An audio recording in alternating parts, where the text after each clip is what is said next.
अगस्त 1930 north pole के एक ऐसे जजीरे पर जहां इंसान का पहुंचना नामुमकिन था, कुछ ऐसा मिला जिसने दुनिया को हिला कर रख दिया। 33 साल पुरानी मौत का मंजर।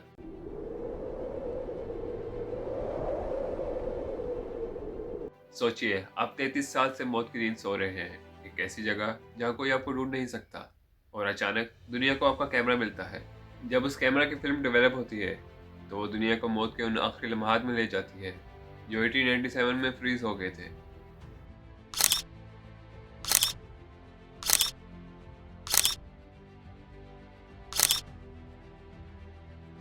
यह है salmon August Andre, 19th century का एक ऐसा इंजीनियर जो हीरो बनना चाहता था। उसने दावा किया था कि वो एक हाइड्रोजन बैलून से नॉर्थ पोल फतह करेगा। लोग उसे पागल समझते थे, मगर वो जिद्दी था, इतना जिद्दी कि उसने एक मेजर गलती को इग्नोर कर दिया। लॉन्च से सिर्फ कुछ दिन पहले ही उसे पता चल गया था कि बैलून लीक हो रहा है। ये बैलून उसे उसकी मंजिल तक नहीं पहुंचाएगा, मगर दुनिया देख रही थी और इज्जत का सवाल था, तो उसने मौत का रास्ता चुना। 33 साल तक किसी को कुछ पता नहीं चला, लेकिन उनकी डायरी में क्या लिखा था, उनकी फोटोज ने क्या राज फाश किए, आज हम इसी जमी हुई दुनिया में उतरेंगे। मैं हूं नबील ताहिर और आप देख रहे हैं द एंड्रे मिस्ट्री। अब सवाल यह था कि नॉर्थ पोल पहुंचा कैसे जाए।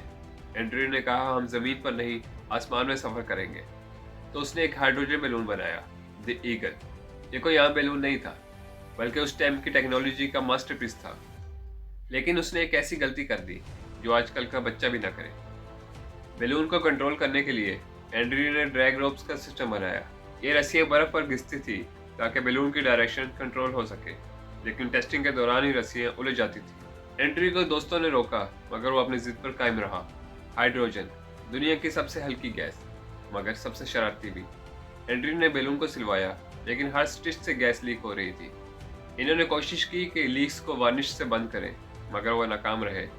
एक रिपोर्ट के मुताबिक बैलून रोजाना इतनी गैस लीक कर रहा था कि वो एक हफ्ता भी हवा में नहीं रह सकता था। पूरी दुनिया की नजरें स्वीडन पर थी। किंग ऑस्कर 2 ने इस मिशन के लिए पैसे दिए थे। एंड्रे अब पीछे नहीं हट सकता था। अगर वो रुक जाता तो दुनिया उसे बुज़िल कहती। उसके लिए मौत मंजूर थी, लेकिन जिल्लत नहीं। 10 जुलाई 1897 की रात सेलबर्ट के साहिल पर शदीद ठंड थी। एंड्रे अपने कैबिन में अकेला बैठा डायरी लिख रहा था। क्या वो डर रहा था, या उसे यकीन था कि वो कर दिखाएगा? अगली सुबह सूरज निकलने वाला था, और उसके साथ ही उनकी मौत का सफर भी शुरू होने वाला था। 11 जुलाई 1897 सुबह का वक्त था। हवा की रफ्तार बिल्कुल ठीक थी। एंड्रयू ने अपने दो साथियों नील्स और नोट दोनों को इशारा किया। यह उनकी जिंदगी का सबसे बड़ा लम्हा था। उन्होंने द ईगल की रस्सियां काटने का हुक्म दिया। बैलून हवा में उठा और पूरा सेलबर्ट तालियों की आवाज से गूंज उठा, मगर ये खुशी कुछ सेकंड्स की ही थी। बैलून जैसे ही हवा में उठा, एक शदीद झटका लगा। स्टीयरिंग वाली रस्सियां पानी में फंस गई थी और स्क्रू खुल गए थे।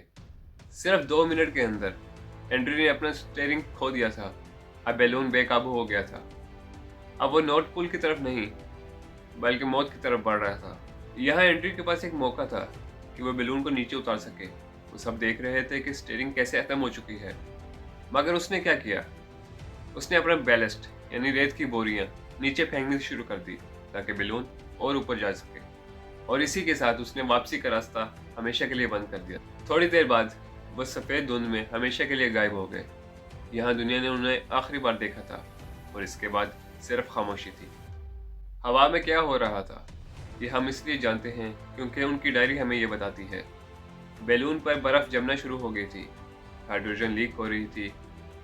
बैलून इतना भारी हो गया था कि वो बर्फ से बार बार टकरा रहा था।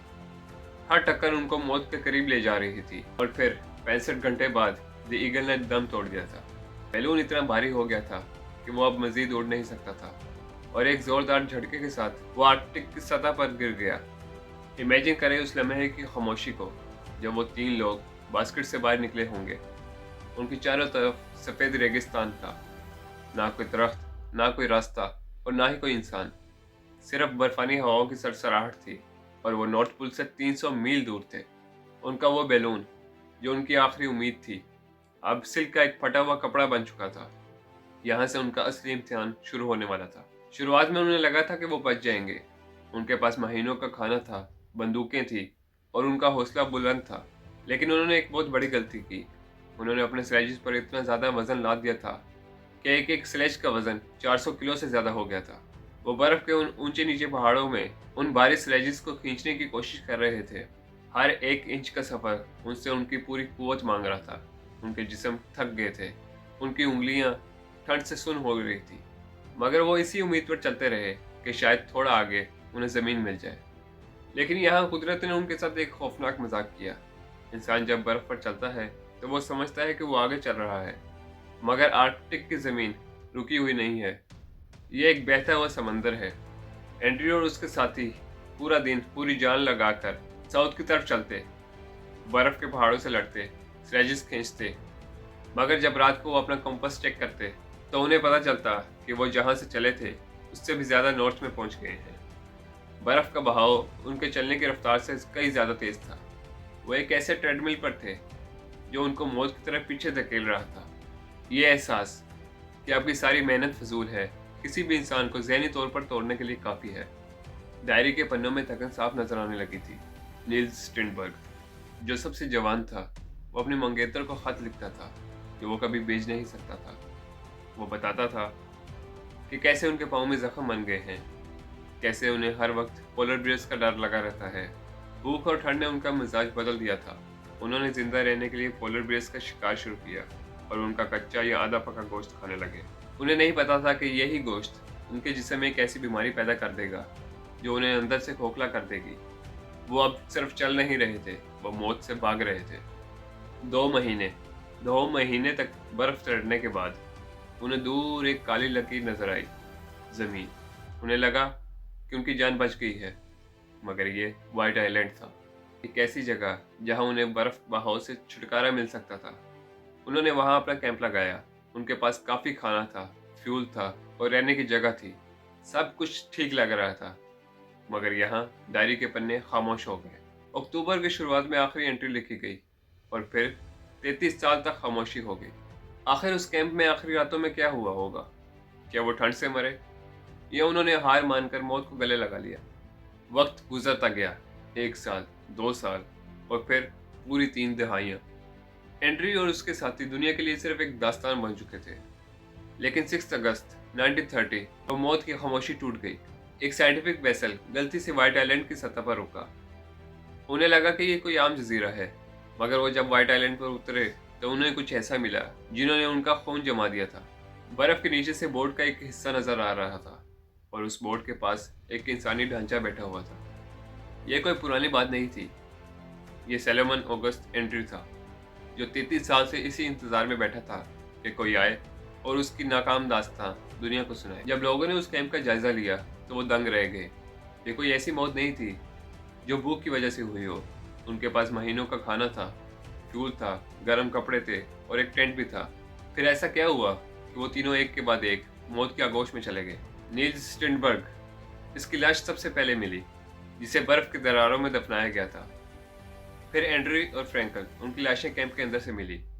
ऐसा लग रहा था कि मौत इतनी अचानक आई कि उन्हें लड़ने का मौका ही नहीं मिला। मगर असली राज उनके जिस्मों से नहीं बल्कि उनकी जेबों से मिला। वो कैमरा और वो डायरी जो 33 साल पुरानी मौत की गवाह थी। दुनिया के लिए सबसे बड़ा मिरेकल वो फिल्म रोल्स थे जो 33 साल तक बर्फ में जमे रहे। जब एक्सपर्ट्स ने उन्हें डेवलप किया तो दुनिया ने वो देखा जो उन 3 लोगों ने आखिरी सांसों में देखा था। वो तस्वीरें जिनमें बैलून क्रैश हुआ नजर आ रहा था। वो तीनों बर्फ में खड़े मुस्कुराने की नाकाम कोशिश कर रहे थे। ये दुनिया की पहली पोस्टमार्टम डॉक्यूमेंट्री थी। इन तस्वीरों ने साबित किया कि वो व्हाइट आइलैंड तक पहुंचने में कामयाब हो गए थे, मगर जिंदा रहने में नहीं। इन धुंधली और स्याह सफेद तस्वीरों ने उनकी नाकाम दास्तान को जिंदा कर दिया था। लेकिन सबसे बड़ा सवाल अभी भी वही है, हाउ, वो मरे कैसे? इस पर एक्सपर्ट्स ने सदियों तक बहस की। कुछ कहते हैं कि वो कार्बन मोनोऑक्साइड की वजह से मरे, क्योंकि टेंट के अंदर चूल्हा जल रहा था, और कुछ का मानना है कि उन्होंने खुदकुशी कर ली थी। मगर सबसे ज्यादा मानने जाने वाली थ्योरी है ट्राइकिनोसिस। उन्होंने जो वो पोलर बेयर मारा था, उसका गोश्त वो कच्चा या आधा पका खाते थे।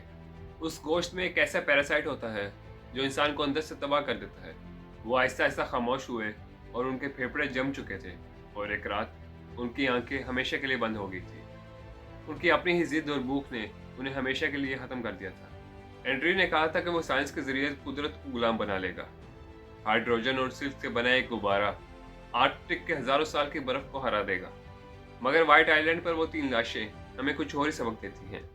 ये कहानी सिर्फ एक बैलून क्रैश की नहीं है, ये इंसानी ईगो की क्रैश होने की कहानी है। जब आप कुदरत के लॉस को इग्नोर करते हैं तो कुदरत आपको माफ नहीं करती। हेनरी ने नॉर्थ पोल को फतह करने का ख्वाब देखा था, मगर उसे मिली तो सिर्फ एक जमी हुई कब्र, एक ऐसी कब्र जिसने 33 साल तक दुनिया को बताने का इंतजार किया कि इंसान जितना भी बड़ा क्यों ना हो जाए वो खुदा नहीं बन जाता। जब 1930 में इन तीनों की लाशें स्वीडन वापस लाई गई तो दुनिया थम गई थी। ये वापसी उनका विक्ट्री लैप नहीं था, बल्कि एक दर्दनाक सबक था। किंग ऑस्कर II, जिसने इस मिशन को सपोर्ट किया था, वो अब जिंदा नहीं था, मगर स्वीडन ने अपने इन लॉस्ट हीरोज को वो इज्जत दी जो वो जिंदा रहकर कभी ना हासिल कर पाते। उन्हें आइकरस कहा गया, वो परिंदा जिसने सूरज को छूने की कोशिश की मगर अपने ही पर जला बैठा। उन्हें उनकी हिम्मत के लिए याद किया गया, मगर उनकी गलती कभी भुलाई नहीं गई। मैं हूं नबील ताहिर और ये थी बर्फ में जमी एक अनकही दास्तां। अगर वीडियो अच्छी लगी हो तो वीडियो को लाइक एंड कमेंट जरूर कीजिएगा, और अगर चैनल पे न्यू हैं तो चैनल को सब्सक्राइब भी लाजम कर दीजिएगा। मैं मिलता हूँ आपसे नई वीडियो में, तब तक के लिए अल्लाह हाफ़िज़।